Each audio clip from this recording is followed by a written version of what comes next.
എല്ലാവർക്കും നമസ്കാരം. സിക്കന്ദർ മൂവി കണ്ടു. അതിൻ്റെ റിവ്യൂ ആണ്.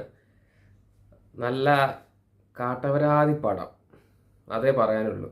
ഇത്രയും ഔട്ട്ഡേറ്റഡ് ആയ ഒരു സ്റ്റോറി സ്ക്രിപ്റ്റ് വെച്ചിട്ടാണ് AR മുരുകദാസ് പണിയിരിക്കുന്നത്. ഇതിൽ സൽമാൻ ഖാൻ മാത്രമാണ് ആകെയുള്ളൊരു സമാധാനം. ബാക്കി ഇതിലെ സ്റ്റോറിയും സ്ക്രീൻ പ്ലേയും ഫൈറ്റും BGM എല്ലാം ദുരന്തമാണ്. സൽമാൻ ഖാന് ഇപ്പൊ പഴയ പോലെ ഫിറ്റും കാര്യങ്ങളുമല്ല. സൽമാൻ ഖാന് കുമ്പയൊക്കെ വെച്ചിട്ട് ആളാകെ മാറി. പുള്ളിക്ക് ഇതിൽ ഫൈറ്റ് ചെയ്യാൻ തന്നെ പുള്ളിക്ക് പറ്റുന്നില്ല. ആ ഒരു രീതിയായിരിക്കുന്നു. പുള്ളിയുടെ ആ ഒരു ഫ്ലെക്സിബിലിറ്റി എല്ലാം പോയിരിക്കുന്നത്. പിന്നെ സൽമാനെ കൊണ്ടുള്ള ഒരു കാര്യം വെച്ച് കഴിഞ്ഞാൽ പുള്ളിയുടെ ആ സ്ക്രീൻ പ്രസൻസ് ആണ്. അതാണ് ഈ സിനിമേനെ അവസാനം വരെ കണ്ടിരിക്കാൻ പറ്റുന്ന ഒരു ഏക ഘടകം. അതും കൂടി ഇല്ലായിരുന്നെങ്കിൽ ഇത് ഇറങ്ങി ഓടിയേനെ. അത്രയും ഔട്ട്ഡേറ്റഡ് ആയ സ്ക്രിപ്റ്റാണ്. പഴയ കുറേ സിനിമകളുടെ സ്ക്രിപ്റ്റ് എന്താണോ അതൊക്കെ എടുത്തിട്ട് കൊണ്ടുവന്നിട്ടാണ് ഇതിൽ വെച്ചിരിക്കുന്നത്. അല്ലാതെ ഈ സിനിമയിൽ വേറെ ഒന്നുമില്ല.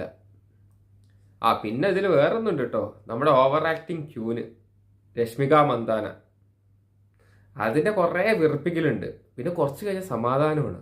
കുറച്ച് നേരത്തേക്ക് ആ സിനിമയിലുള്ളൂ, അതുകൊണ്ടൊരു സമാധാനമുണ്ട്. രശ്മിക മന്ദാനയുടെ തുടക്കം മുതൽ വെറുപ്പിക്കലാണ്.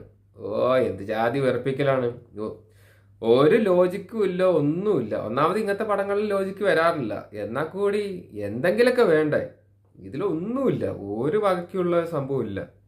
AR മുരുകദാസിന്റെ സ്ക്രിപ്റ്റ് പറയുമ്പോൾ അത്യാവശ്യം ഒരു പ്രതീക്ഷ ഉണ്ടായിരുന്നു, എന്തെങ്കിലും സ്റ്റോറി വൈസ് എന്തെങ്കിലും ഉണ്ടാവുന്നു. പക്ഷെ ട്രെയിലർ കണ്ടപ്പോൾ ആ ഇംപ്രഷൻ ഉണ്ടായിരുന്നില്ല. അത് വേറെ കാര്യമാണ്.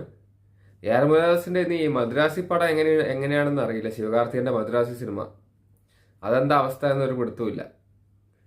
പിന്നെ ഈ സിക്കന്ദർ സിനിമയിൽ BGM ഒരു സുഖമില്ല, മ്യൂസിക് ഒരു കാര്യമില്ല, എന്തൊക്കെയോ ഉണ്ട്. ഈ പാട്ട് വെറുതെ കുറേ പാട്ടുകൾ വരുന്നുണ്ട്, അതിൻ്റെ ഇടയ്ക്ക് കുറേ BGMകൾ, ഒരു ഒരു ഒരു വികാരമില്ലാത്തൊരു തരം BGMs ഒക്കെ. സൽമാൻ ഖാൻ ഇതിൽ രാജാവാണ്. രാജവംശത്തിൽ പിറന്ന ഒരു വ്യക്തിയാണ്. രാജവംശത്തിൽ പിറന്ന വ്യക്തിക്ക് ക്യൂനായിട്ട് രശ്മിക മന്ദാന, നല്ല കോമ്പിനേഷൻ.